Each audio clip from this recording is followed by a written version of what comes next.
Okay, let me get you guys set up and then we have a chit chat to have. There we go. I think this is good. Today is starting off a little weird.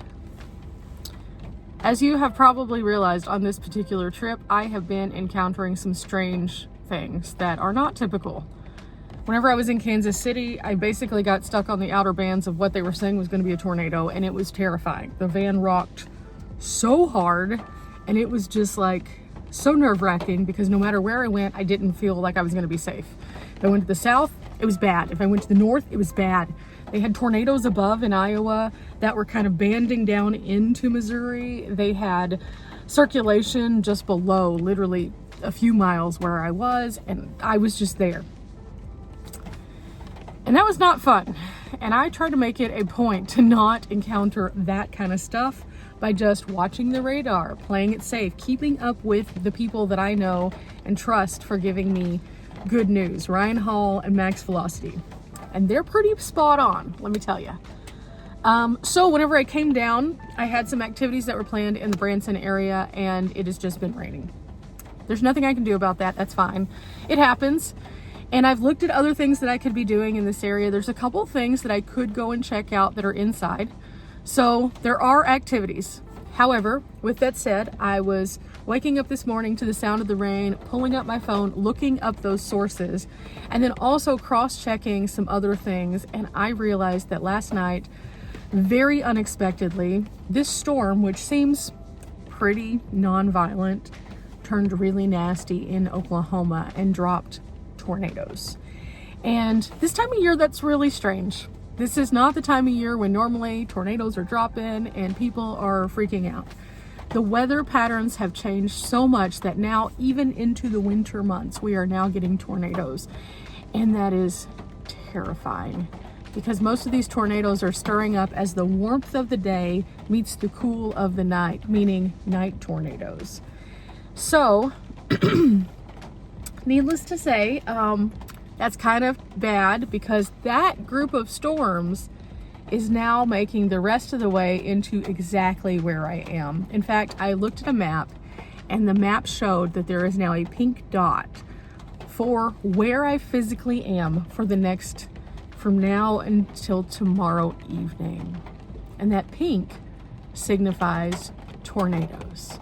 Now, do I feel safe at the campground that I currently am at? Most of the time, yes. There is a bathroom which can be used as a tornado shelter. At the same time, I am parked near tons of trees. And there's no camping here that is not covered in trees unless you're in one of the RV spots. And yeah. So I'm really, really contemplating what I should do. I wouldn't probably have this thought if they hadn't have just gotten slammed in a really, really bad way in Oklahoma. And then they say that that's the storm that's coming my way.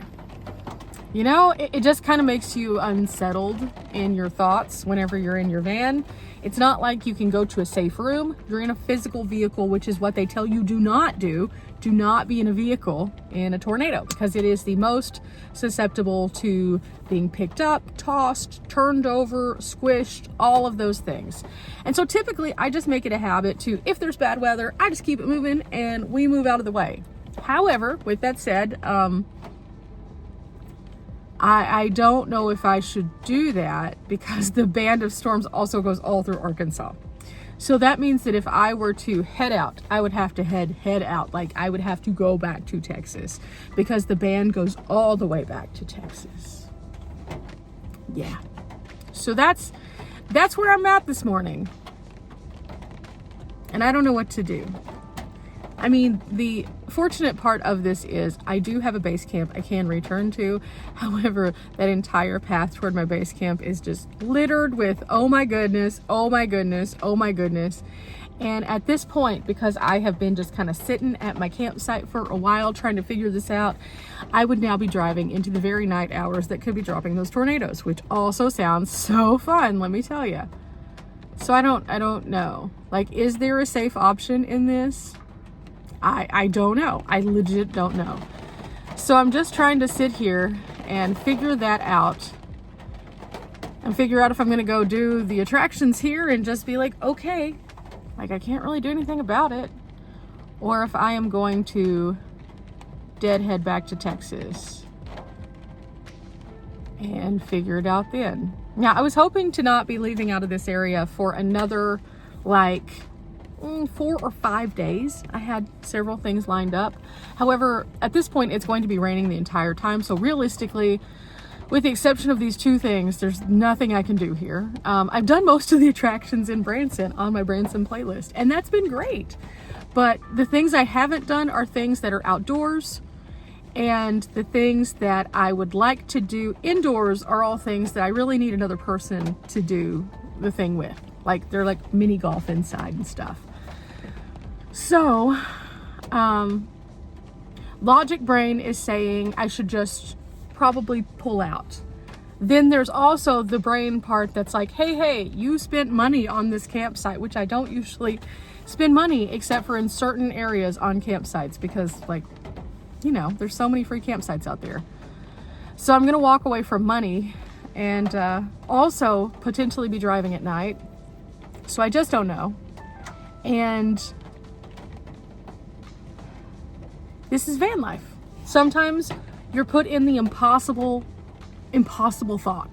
And I can only imagine that, like, when I look at the bigger picture of van life and RVing and things like that, that this is how a person who goes to Florida for the winter and then ends up in a hurricane without understanding what a hurricane is feels like. Like, you go there because there's places, and then all of a sudden you're just kind of stuck because the traffic doesn't move on the highways to get out. And there's no infrastructure built to protect you once you're there. You know, it must be a similar helpless feeling. So I'm just kind of trying to figure it out. And I just don't know. The only way that I can get away from this particular storm ban would be to go all the way to eastern Missouri, like very, very eastern Missouri, and then drop all the way down through eastern Arkansas into Louisiana and then over into Texas. That's literally the only way that this storm won't impact me in some way, because they're saying this storm, because it is so unpredictable, could produce tornadoes in any of the color zones. And the color zones span that entire distance. So it's all of Missouri except for that little border. All of Arkansas except that little border. And even the top part of Louisiana, meaning I would have to dip down mid-Louisiana and come back up to North Texas. Also Oklahoma. Oklahoma's in there. Best believe it is. So, like, logistically, just leaving is even potentially worse, because at least here I have a tornado shelter. So all of these thoughts are just swirling around in my mind, and I don't know what to do. So normally, as a person who has educated answers, who has brain wrinkles that I have acquired, this would be an easy, like, oh yeah, let's get up out of here.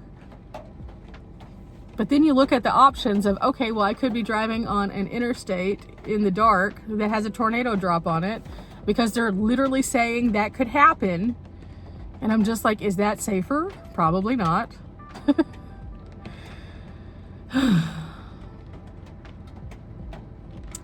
You know, normally the van life doesn't have to be this complicated, but the more the world changes, the more complex it's going to be for all of us. And so if you are watching this, what would you do? By the time that you've seen this, I've already made some kind of decision, and I'll share it with you on the next video, I guess. But for now, I'm going to take at least the next 15 minutes and recheck all of the sources that I've already checked to see if anything's changed.